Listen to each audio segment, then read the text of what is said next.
What's up, everyone, and welcome. In this episode, we are going to talk about 5 popular scams out there. Scammers approach everyone, including crypto investors, gamers, and internet shoppers.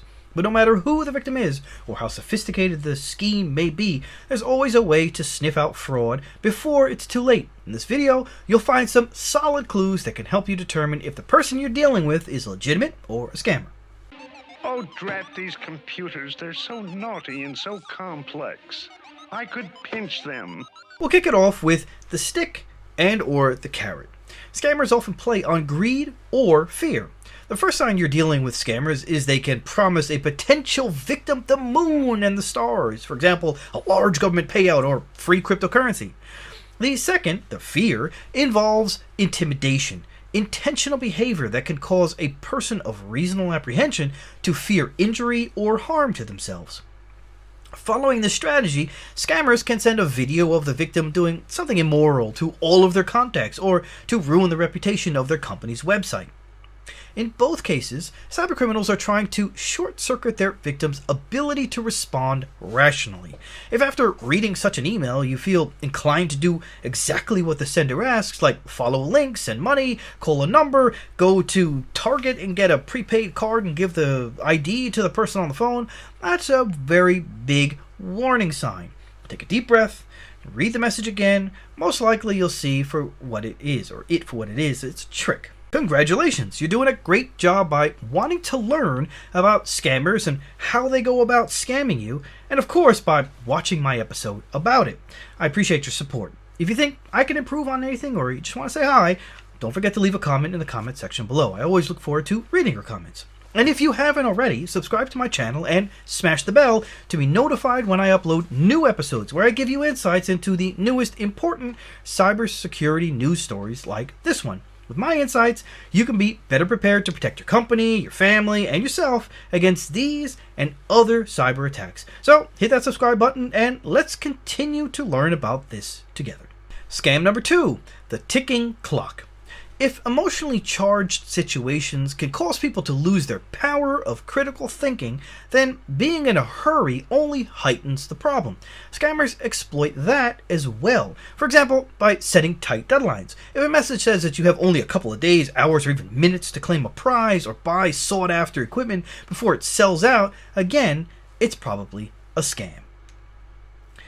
Amateurish design. Obvious errors in messages are another red flag. Some may be intentional misspellings or substitutions of letters with similar looking numbers or optical counterparts from other alphabets so as to fool spam filters. In some cases, the sender might simply be illiterate, which is not uncommon among scammers, as opposed to employees of respectable organizations that use autocorrect. Next up is what I'll call searching the database technique. When a potential victim goes to a fraudulent website from an email or some chat message, the scammers usually try to draw them in through a series of simple tasks. They might involve taking a short survey or selecting a number of boxes supposedly containing prizes, for example. Quite often, the victim is shown an animation supposedly indicating some kind of database search, or they're asked to fill out some kind of form.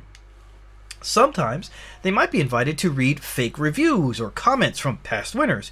You can even interact with chatbots posing as a lawyer or consultant or some kind of support employee.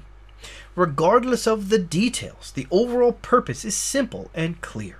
Getting the person to invest a bit of time and effort keeping them on the page, and the more invested they feel, the less likely they are to close the page when it asks for payment, which it certainly will. Additionally, a website promising a big payday is also not a good sign. Last up, we have the small fee. Another favorite trick after hooking a victim is to request a small fee. A transfer for card verification purposes, or payment for registration in some database, or, you pay the shipping and you get it for free. Without it, the scammers insist it'll not be possible to receive the promised reward.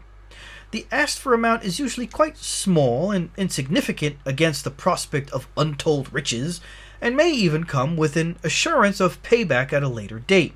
This fee is the first thing that gets stolen, of course. There will be no prize, only the likelihood of losing even more after sharing credit card details with the scammers through their website. So what can we learn from the African princes trying to send us millions? Online frauds affect almost every brand that has a value. In 2019, a phishing and counterfeiting report examined fraudulent websites across over 100 industries and found that 4.2 million sites were scamming people. Legal, territorial, and ownership difficulties make it extremely difficult to remove such sites once they've been online. Hosting and registrars that are slow or uncooperative make the takedown process more difficult, and human verification and removal of fraudulent sites adds to the difficulty. Unfortunately, these sites are always active and causing huge problems for businesses as well as their connection with customers.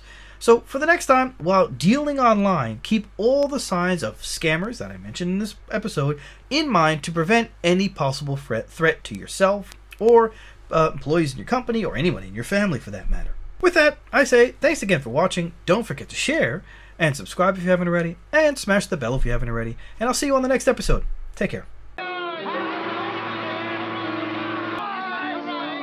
Don't forget to ride. Farewell.